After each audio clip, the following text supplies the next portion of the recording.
खूप वर्षांपूर्वी रावणाची आई कैकेय्या ही मोठी शिवभक्त होती। ती रोज मातीचे शिवलिंग बनवून त्याची पूजा करायची। एकदा तिचा मुलगा रावण तिला भेटायला आला। त्याने पाहिले की त्याची आई मातीची पूजा करतेय। आई, साक्षात त्रैलोक्य विजेता हा रावण तुझा मुलगा असताना तू ह्या मातीच्या लिंगाची पूजा का करतेस? बाळा, या पूजेनेच मला कैलास पद मिळणार आहे। आई, तू काळजी नको करू, मी कैलास पर्वतच उचलून लंकेत घेऊन येतो, मग तुला रोज तिथेच पूजा करता येईल। रावण कैलासावर गेला आणि त्याने आपल्या 20 हातांनी अख्खा पर्वत हलवायला सुरुवात केली। सर्व देव घाबरले। पार्वती माता थरथर कापू लागली। महादेवांनी हसून आपल्या डाव्या हाताच्या अंगठ्याने पर्वत किंचित दाबला आणि रावण त्याखाली दबला गेला। दबलेल्या रावणाने आपली 10 शिरे कापली, त्यांच्या शिरा काढून तंतुवाद्य बनवले आणि सामवेदाचे अत्यंत मधुर गायन केले। महादेवांनी प्रसन्न होऊन विचारले, काय हवे रावणा? देवा, माझ्याजवळ सर्व काही आहे, मला काही नको, पण माझी आई तुमची फार मोठी भक्त आहे, तिच्यासाठी मला तुम्ही तुमचे प्राणलिंग आत्मलिंग द्या, जे मी लंकेत नेईन। हे घे रावणा, पण लक्षात ठेव,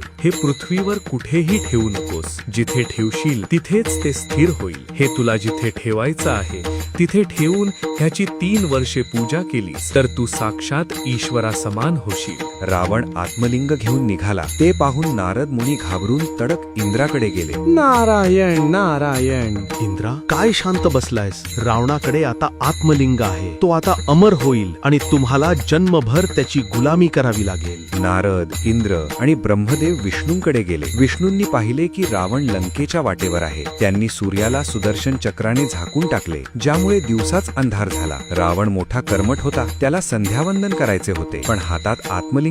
विष्णूंनी आता गणपती बाप्पांना बोलावले।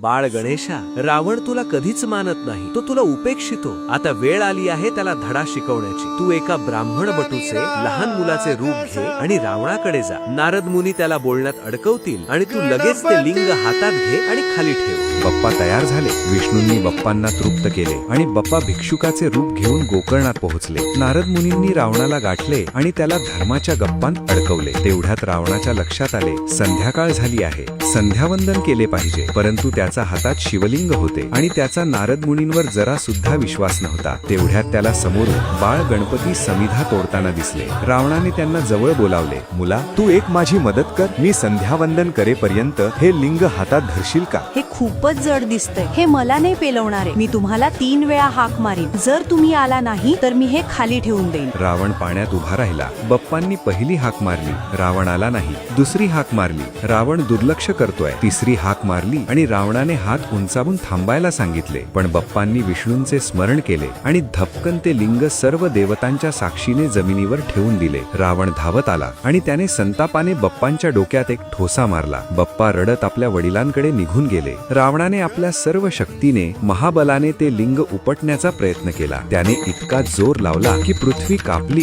पण लिंग हलले नाही। जोर लावल्यामुळे लिंगाचा आकार बदलला आणि गायीच्या कानासारखा म्हणजेच गोकर्ण सारखा झाला। याच गोकर्ण क्षेत्रात श्रीपाद श्रीवल्लभ 3 वर्ष राहिले। हे ठिकाण साक्षात कैलास बनलं आहे।